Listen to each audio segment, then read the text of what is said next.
I just got this GR86 to compare its lap times to my track-built Infiniti G37. I'm going to show you guys how I prepared this car from showroom level stock for the racetrack. I only have 1 weekend to do it. This video is going to be about everything I recommend doing right away as soon as you receive a car before you start modifying things. So first off, make sure you got the right car. My car was on a trailer with 2 GR86s across the country and they brought the wrong one to my house. Okay, here it is. The right car this time. Okay, this thing is in mint condition. There's like not a single scratch on it. The only damage that was noted was like right under the lip right here, which, I mean, whatever. This whole entire front bumper is gonna get messed up anyways on the track with rocks and everything. Okay, so I did a full inspection of the car. Everything's good, no scratches, except the back left right here has like a bunch of curb rash. You can see starting like there. Oh, it doesn't look so good from this angle. It looked better when the car was when the wheel was rotated, but all this curb rash was not here before at all. So I gotta put in a claim with the shipping company. But otherwise, the car is basically flawless. There's not a single scratch or ding on the car at all. Yeah, it's beautiful. It's got the red Brembos, which apparently you don't actually need on the track. They actually make you slower, if anything, because extra rotational weight. I'm gonna take this car tonight to the canyons just to make sure that nothing's wrong with it before I start messing with it this weekend and prepping it for the track. And make sure that, or try to see if there's any sounds that the car makes, so that if I hear sounds after doing the installs, I'll have peace of mind knowing that it didn't come from the installs that I did. So yeah, just want to take note of how the car is right now. It's got the duck bill too.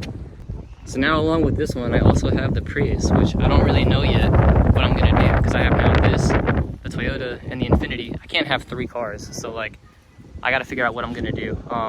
I think the rule was that if this car comes within two seconds of my Buttonwillow lap time of the Infiniti, then it's gonna be my new race car, and I'm gonna get rid of the Infiniti or stop using it for the track so much or something. And then if it doesn't, then this will be my new daily driver. I leave it stock, and I get rid of the Prius, even though the Prius is a better daily driver. Okay, so the absolute first thing I have to do to this car is wash it, because look how dusty it is. But also for the weekend, it's gonna be taking the spot of my G37 in the garage. I don't own that side of the garage, so I can't leave it there.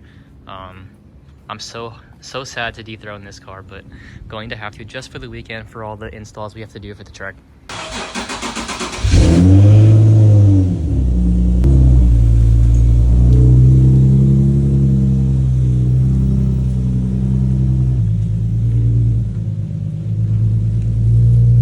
And now, since this car is going to be sitting out here, I got to put a password on my fuel pump so that nobody steals my car using the Ecotec.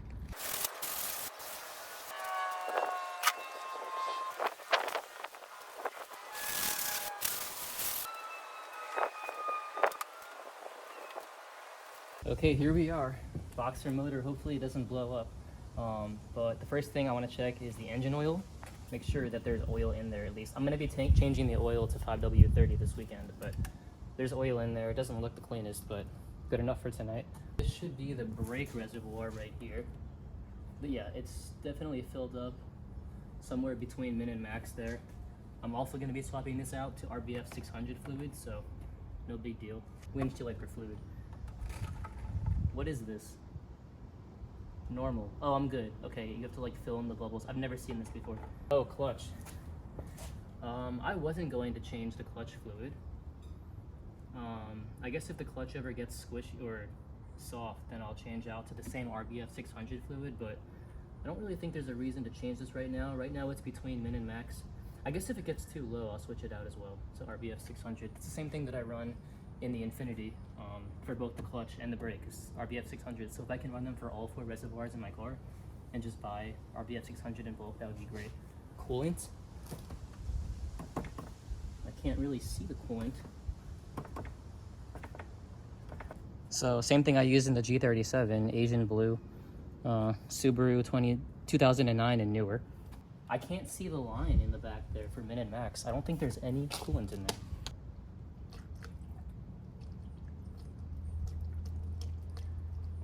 Oh, it was empty. It was completely empty. Now I see it going up to low. I'm just gonna go to like almost max. Wow, that was dangerously low. But see, even if you're just going out for one night, as soon as you get your car, you should check all your fluids, because I did not expect that. You never know what's going on with the car. Okay, so onto the inside. I mean, it's bone stock like you would expect, but I think my favorite thing so far about this car, especially in stock form, is the seats, because these seats look like they actually hold you in, and they're not leather, they're not slippery.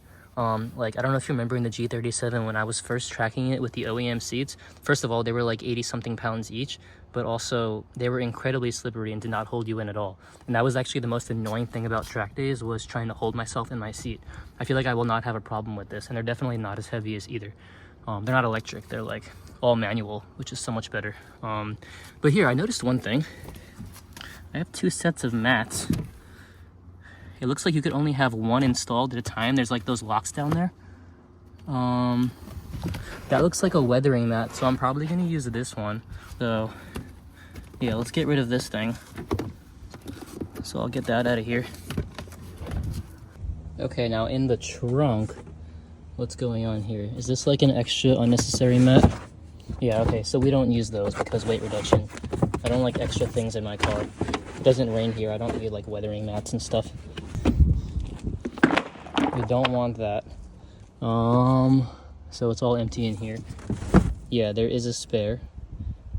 I knew that there was a spare actually, but I don't want the spare. We're gonna remove the spare. You know what's interesting is that this car does not come from the factory with a donut, a spare wheel. So when they give you the curb weight for this car from the factory, it doesn't include a spare wheel. In my opinion, that's kind of like cheating. I think the first gen did have a spare included.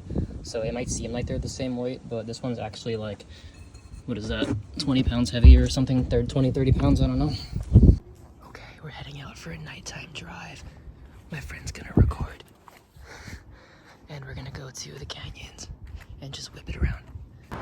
Okay, so hiccup number 1. First of all, the gas pump was going extremely slow, and then it just never stopped and overflowed. I gotta drive gently to the canyons, and then I guess, then I can go hard once I burn off like a gallon or something. That was weird. Never had that happen to me before. Okay, so we're cruising to the canyons. I'm in non-track mode, so I have my actual like speedometer, which I like a lot better, and I wish that's what I had when I was in track mode. I don't know if you can see the speedometer in there, but I don't like when it's in track mode. I'll go to it. When it's in track mode, you get like that kind of speedometer instead. I don't like that. I prefer this, but whatever. It feels like luxury compared to the Infiniti, but I'm enjoying it.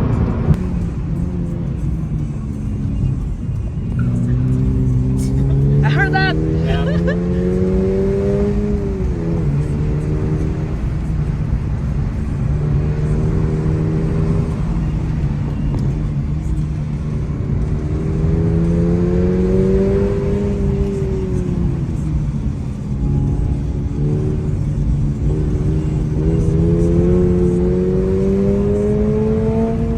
So I just did halfway up the canyons, and I gotta say this car is a lot of fun. The only thing really weird is that the brake is like super weak. I have to push the brakes really hard, and it's like really concerning.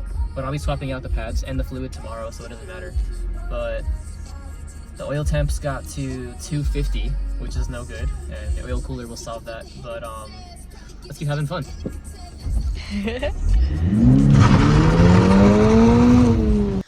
Okay, we made it to the top. I haven't done canyons in forever, so I didn't know that the road closes up here.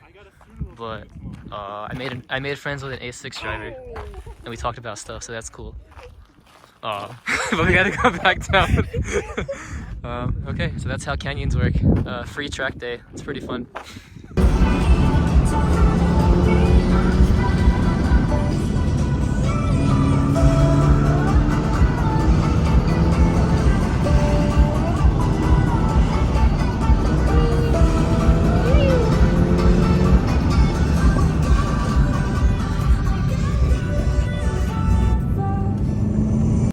Okay, so just got back from the canyons, and I had a blast. Honestly, this car was so much fun. Even in bone showroom floor stock.